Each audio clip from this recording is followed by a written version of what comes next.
बिहार में 243 सीट है। अभी भी हमारे पास करीब करीब 170 ऐसी विधानसभा हैं जहाँ के हमारे मजबूत साथी लोग मजबूती से चुनाव लड़ेंगे और अपनी सरकार बनाएंगे। अगर नीतीश बाबू का पिछला ही भाषण निकाल के देख लीजिए तो क्या कहते थे कि मेरा अंतिम चुनाव है, कहते थे कि नहीं कहते थे। 2005 के बाद अगर बिहार में कुछ नहीं था तो इसी बिहार में ना नीतीश बाबू भी बख्तियारपुर से पढ़ के इंजीनियर बने। इसी बिहार में मैं आपके सामने हूँ, गांव से पढ़ करके मैं IAS अफसर बना। आशा पार्टी जो है पूरी मजबूती से जो है चुनाव की तैयारी कर रही है। नमस्कार, आप देख रहे हैं द पब्लिक बिहार। आज मकर संक्रांति के दिन सभी पार्टियों के तरफ से बिहार में दही चूड़ा का भोज का आयोजन किया गया। इसी बीच आज हाजीपुर में आप सबकी आवाज़ पार्टी के द्वारा दही चूड़ा का भोज एवं कार्यकर्ता संवाद का भी आयोजन किया गया, जिस कार्यक्रम में आप सबकी आवाज़ पार्टी के राष्ट्रीय अध्यक्ष RCP सिंह पहुंचे हैं। और चलिए हम आपको सुनाते हैं आज के इस कार्यक्रम को लेकर RCP सिंह क्या कह रहे हैं। चुनावी वर्ष है और आज मकर संक्रांति का भोज है, इसका राजनीतिक महत्व क्या माना जाए? देखिए ना, मैंने बताया ना कि चूँकि हम लोग सामाजिक लोग, राजनीतिक लोग हैं, तो ये तो आज हम लोग इकट्ठा हुए हैं। मुख्य तो रहता है हम लोग का लक्ष्य कि सब लोग एक साथ ही इकट्ठा हो जाएंगे, अलग अलग जगहों से आए हैं, साथ में खाएंगे, उसका एक अलग आनंद होता है। लेकिन जब हम लोग राजनीतिक के लिए इकट्ठा होते हैं तो समय का सदुपयोग कर करके हम लोग अपना जो चुनाव 2025 में कैसे वैशाली ही देखिए, यहाँ पर 8 विधानसभा है, तो कैसे 8 विधानसभा में मजबूत उम्मीदवार हमारे मजबूती से लड़ें, ये हमारा प्रयास रहेगा।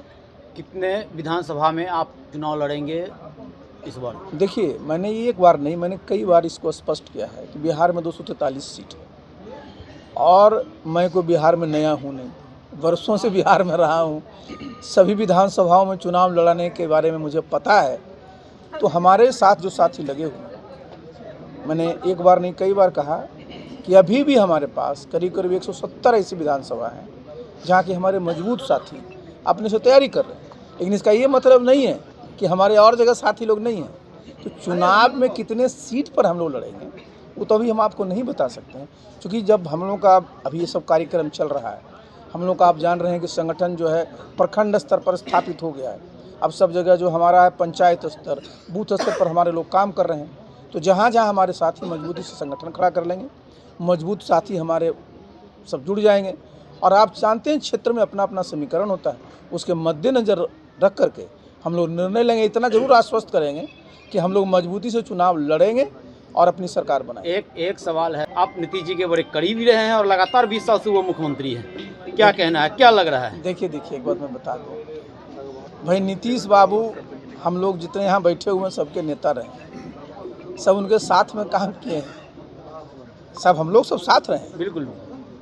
अगर नीतीश बाबू का पिछला ही भाषण निकाल के देख लीजिए तो क्या कहते थे कि अब हमारा अंतिम चुनाव है। अगर आप निकाल के देख लीजिए तो भाई किसी भी पार्टी में वो उस पार्टी के राष्ट्रीय अध्यक्ष हैं, तो उनके जो कार्यकर्ता हैं उनका मनोबल कब से बढ़ा रहेगा। जब लोगों को लगा कि नहीं नीतीश बाबू फिर से हमारे 2025 में नेतृत्व करेंगे, तभी ना लोगों में समझिए कुछ उत्साह रहेगा। नहीं तो लोग बोल देगा कि नीतीश बाबू नहीं रहेंगे 2025 में, तो जानते हैं उस पार्टी का क्या हाल होगा।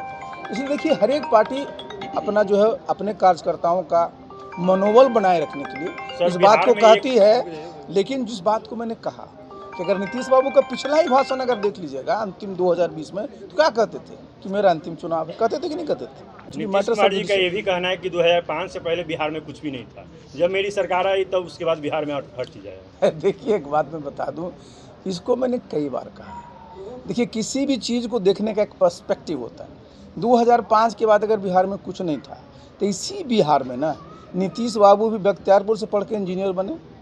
इसी बिहार में मैं आपके सामने हूँ, गांव से पढ़ करके मैं IAS अफसर बना। इसी बिहार में आप जानते हैं कि भारत के प्रथम राष्ट्रपति इसी बिहार के थे, वो तो यहीं से पढ़े थे। तो ऐसे कैसे कह सकते हैं कि हाँ। लेकिन हमेशा जो है ना, आप जान लीजिए कि विकास की संभावना बनी रहती है। आप एक बात और जान लीजिए, जब देश आज़ाद हुआ था शुरू में, तो शुरू में जो बिहार में सरकार थी, तो श्री बाबू यहाँ के मुख्यमंत्री, उसमें क्या कहा जाता था कि Bihar one of the best governed state माना जाता था उस ज़माने में भी।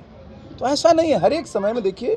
इसलिए मैं बताया कि जितने भी हमारे बिहार के मुख्यमंत्री हुए, जिस भी काल में रहे, जब हमने पार्टी का अपना स्थापना किया था तो उस दिन मैंने सबको धन्यवाद दिया था कि अपने हिसाब से समय के अनुरूप सब लोगों ने काम किया है और सब धन्यवाद के पात्र हैं। ये कहना सिर्फ नहीं है कि पहले कुछ था ही। 2025 के चुनाव में आशा पार्टी किस गठबंधन के साथ जाएगी या अकेले चुनाव लड़ेगी? देखिए, आशा पार्टी जो है पूरी मजबूती से जो है चुनाव की तैयारी कर रही है और जब हमारी ताकत बढ़ी है तो स्वाभाविक है कि हम लोग किसी के खिलाफ नहीं हैं। बिहार में जितने राजनीतिक दल हैं हम किसी को नाम पसंद नहीं करते, हम लोग सबको पसंद करते हैं और जो हम लोगों से जुड़ना चाहेंगे सबके साथ जुड़ेंगे।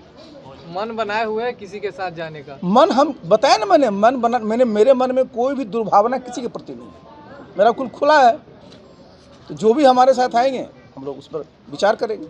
तो आपने सुना आरसीपी सिंह ने वर्तमान राजनीतिक से लेकर 2025 के चुनाव को लेकर पूरी तरीके से अपने बातों का रखने का काम किए हैं। अगर अभी तक हमारे चैनल से नहीं जुड़े हुए हैं तो the public Bihar news channel को यूट्यूब पर जाकर सब्सक्राइब करें, फेसबुक पर जाकर फॉलो करें। धन्यवाद।